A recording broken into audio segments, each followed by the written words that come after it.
the Belgrade Forum for the World of Equals. What a wonderful name. Coming from the United States, there's one country and the rest of the world are equals under the heel of the United States. Upon reviewing how, through neglect and outright racism, the bombs falling on Vietnam were also destroying the African American communities in the United States, in 1967, the great US civil rights leader, Martin Luther King Jr., stated, quote, "I could never raise again my voice against the violence of the oppressed in the ghettos without having first spoken clearly to the greatest purveyor of violence in the world today, my own government," unquote. King was publicly attacked and ultimately assassinated for speaking the truth. And we have seen since then that telling the truth in the United States is a dangerous enterprise. 3 decades later, in 1999, the people here in Serbia directly witnessed the violence King spoke of as the US and NATO bombed their lands, their villages, their cities, and their infrastructure. For more than a decade, in order to divide, conquer, and weaken and steal the people's resources, monopoly capitalists of the USA, with its NATO allies as junior partners, pointed their weapons at Yugoslavia and then Serbia itself. Another well-documented truth is that imperialism doesn't apologize for its crimes. To your great credit, the people of Serbia were not bowed and have not capitulated. Today in Belgrade, we are 1,400 kilometers away from the war in Ukraine and 2,800 kilometers from the war in Gaza.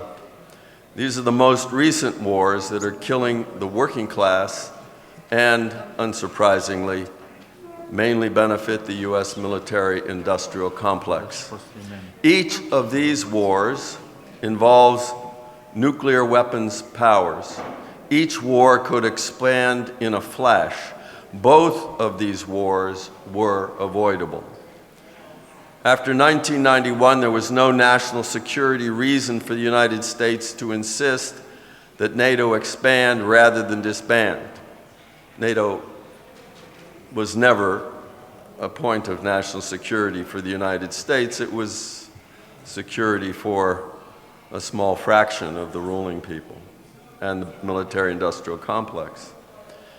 In the case of NATO's continued existence, there was no national security reason to deny Russia entrance into NATO. There was no national security benefit for the US administration in 2008 to insist Ukraine join NATO. The benefit accrues solely to the profitability of the military-industrial complex and monopoly capital. With regard to Russia, we can readily project the goal of US monopoly capital by examining what it did to Yugoslavia in the 1990s.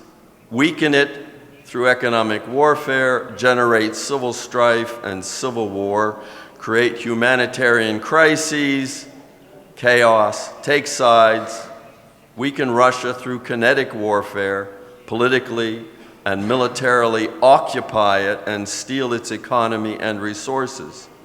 And then NATO would fully surround China, which is the major competitor of the United States, not for war, but ideologically and politically and economically.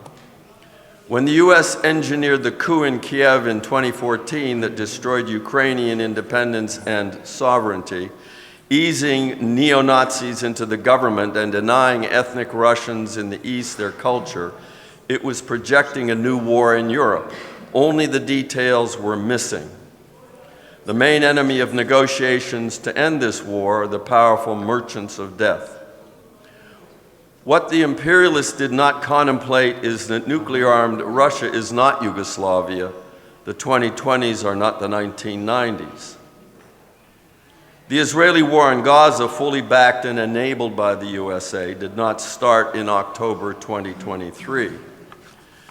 The U.S. has given political and diplomatic cover to Israel's theft of Palestinian land, its military occupation, and its apartheid system. Since 1946, the U.S. has donated $300 billion to Israel, more than to any other country. Many of the weapons Israel is now using to obliterate Gaza are made in the USA. Is it not urgent for the world peace movement to call for coordinated actions to end the genocide, demand an immediate ceasefire, immediate access to sufficient humanitarian aid for all Palestinians, to promptly to end the occupation, demand Palestinian self-determination? Is it not urgent for peace, labor, and social justice movements or movement leaders to work in concert to end the slaughters, the tremendous injustices? Who will initiate the call to coalesce the new global peace movement to joint action? Over the last 3 decades, U.S. foreign policy goals began to be met. They were aimed to destroy any semblance of socialism and sovereignty among the nations. Among the war victims are Iraq, Yugoslavia, and Serbia, Afghanistan, Libya, Syria, Yemen, Sudan, Somalia, Ethiopia, and so on. Among the victims of unilateral illegal economic sanctions, economic war, are Cuba, Iran, Venezuela, Nicaragua, Russia, and China. I should add Serbia, and upwards of 40 sovereign nations. The U.S. further replaced international law and the UN Charter with the, quote, rules-based international order, unquote, a slippery term that meant the world's states and populations would be ruled by whatever orders the U.S. ruling class handed out. Several critical factors have arisen since the late 1990s to challenge this U.S. imperial dominance. The first, and perhaps foremost, is the stunning growth of China's economy that now equals or even surpasses that of the U.S. U.S. strategy to use Taiwan as a pawn to derail China's development accompanies other related imperialist elements of sanctions, demonization, and bogus charges of ethnic cleansing. Yet 2 more nails in the coffin of unipolar U.S. domination are its promoting an endless war in Ukraine at the expense of the Ukrainians and the Russians, and underwriting Israel's war on and siege of Gaza, as already discussed. In the former, instead of Russia being isolated and its economy being gutted, it's the economies of Germany and other former colonial powers of Europe that are floundering. In the Middle East, since October, not only has there resulted unimaginable death and suffering among Palestinians, but simultaneously there is powerful isolation of Israel and the U.S. The U.S. is alone in defeating UN Security Council resolutions for ceasefire. Even close allies are ashamed of U.S. complicity in genocide. For now, the revitalized peace movement is swirling around justice for Palestinians. As anti-imperialists, we are responsible for educating and broadening that impressive movement into a deeper understanding that war on Palestine is just one of imperialism's wars. We are responsible for stopping all of the wars at home and abroad and shaping a future of peace and justice. Thank you.